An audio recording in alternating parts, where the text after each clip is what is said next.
Bonjour à toutes et tous, c'est Abso et bienvenue dans cette nouvelle vidéo. Spider-Man reste encore aujourd'hui l'un des super-héros les plus connus et les plus appréciés des fans. Ce n'est donc pas pour rien que tout un tas d'auteurs se sont relayés pour retracer l'histoire du personnage. Certains se permettant même de créer des variations de lui-même, ou bien carrément de lui en faire voir de toutes les couleurs. Et c'est justement l'histoire que je m'apprête à vous présenter aujourd'hui. Celle au cours de laquelle Peter Parker est devenu un dieu. Mais avant toute chose, je me dois de vous présenter ce qu'est l'unipouvoir, car c'est à ça que Peter s'apprête à être confronté. Captain Universe est un personnage apparu pour la première fois en 1979, mais ce n'est pas tellement une personne qu'une entité, qui a pu fusionner avec tout un tas d'autres différents au fil des âges.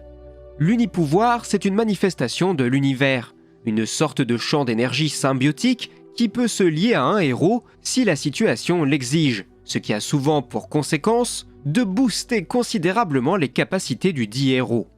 La particularité de ce pouvoir, c'est qu'il se lie avec des héros dont la bonté n'est plus approuvée. En revanche, si le porteur essaye d'utiliser ce pouvoir à des fins personnelles, ou pour commettre des actes malveillants, l'unipouvoir abandonne son hôte presque immédiatement. Au fil du temps, l'unipouvoir s'est lié à tout un tas de personnes, à commencer par Ray Coffins, alors que le baron Karza était venu depuis le Microverse pour menacer la Terre. Une fois la menace écartée, le pouvoir qui avait été conféré à Coffins lui est retiré. C'est là une autre particularité de ce champ d'énergie, c'est qu'il vient booster un héros à un instant T, mais une fois la chose résolue ou son destin accompli, le pouvoir se retire de son hôte.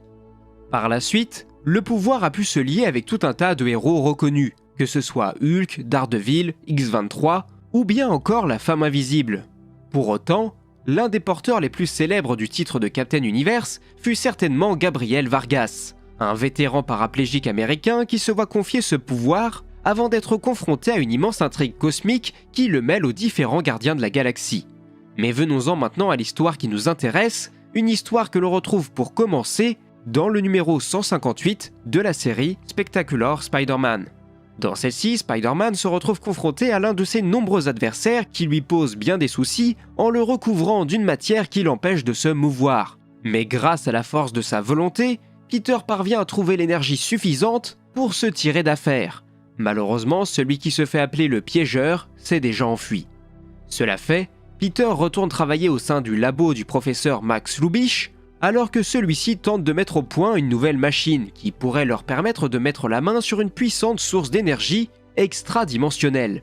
Malheureusement, celle-ci s'avère tellement puissante qu'elle surcharge complètement le système, ce qui pousse Peter à intervenir pour éviter que le professeur ne soit touché par la décharge.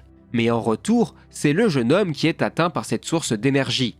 Mais pour l'heure, Peter ne ressent aucun changement, si ce n'est qu'il est persuadé que c'est son super métabolisme causé suite à la piqûre d'araignée qui lui a permis d'encaisser un tel choc.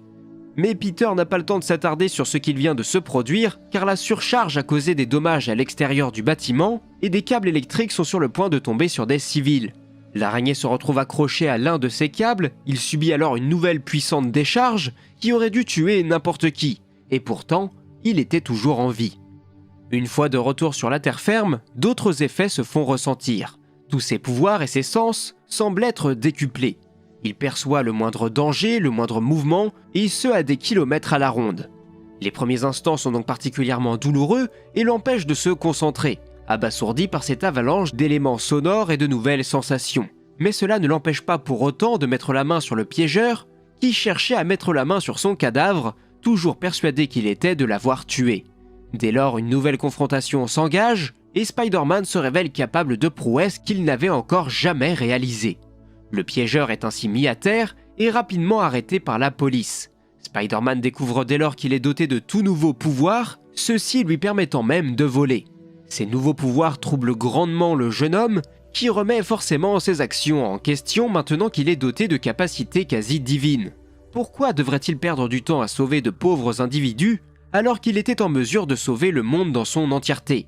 Et comme il le dira lui-même, il avait peut-être acquis la puissance d'un dieu, mais certainement pas la sagesse qui devait aller avec. Et par conséquent, il n'était pas libre de juger qui il était bon de sauver ou non. Il devait simplement se contenter de le faire, voilà tout.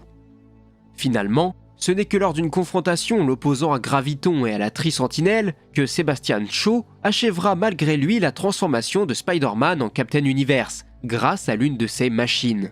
Dès lors, Peter Parker est informé de ce qui lui arrive, car lorsqu'un grave danger menace le genre humain, une chose nommée la Force Énigmatique se choisit un champion et l'imbibe des pouvoirs et de l'identité de Captain Universe.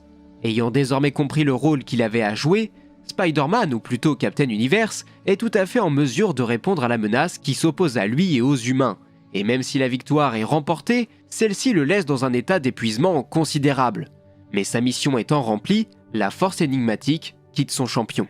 Bien des années plus tard, Spider-Man sera de nouveau confronté à l'unipouvoir lorsqu'un homme nommé William Nguyen se verra doté de cette énergie dans le but de se venger du Juggernaut, celui-ci ayant ruiné sa vie. Mais comme Spidey tentera de lui faire comprendre, lorsque l'unipouvoir désigne un champion, celui-ci doit agir pour le bien commun, et non pas pour des quêtes de revanche personnelles. Dans le même temps, la Terre entière est en proie à d'immenses tremblements. Sur le chemin, le nouveau Captain Universe comprend la tâche qui lui a été confiée, mais malheureusement le doute l'accable, et sa haine du Juggernaut le fait se détourner de sa quête. Dès lors, tandis qu'un ultime combat l'oppose à son adversaire, la situation de la Terre devient pour ainsi dire plus que critique. La Force Énigmatique décide alors de changer de champion, se détourne de William et fusionne avec le Juggernaut, dont la vie fut particulièrement difficile elle aussi, et celui-ci étant actuellement le seul en mesure de sauver la Terre. Sa mission accomplie, celui-ci retourne auprès de William et s'excuse pour ses actes passés. Bien plus tard, lors des événements du Spider-Verse, les héritiers des êtres mystiques qui s'en prennent aux forces totémiques, c'est-à-dire les héros ayant des attributs provenant d'animaux, comme c'est notamment le cas de Spider-Man, décident de s'en prendre à tous les Spider-Man des différents univers.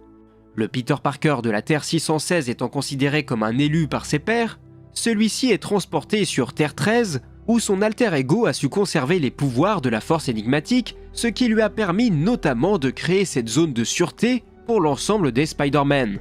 Malheureusement, les héritiers menés par Solus, le père de la famille, parviennent malgré tout à s'y rendre, et celui-ci dévore complètement son adversaire. Une fois la bataille remportée par les araignées, ceux-ci monteront une nouvelle équipe chargée de parcourir le multivers afin de protéger les mondes ayant perdu leur Spider-Man.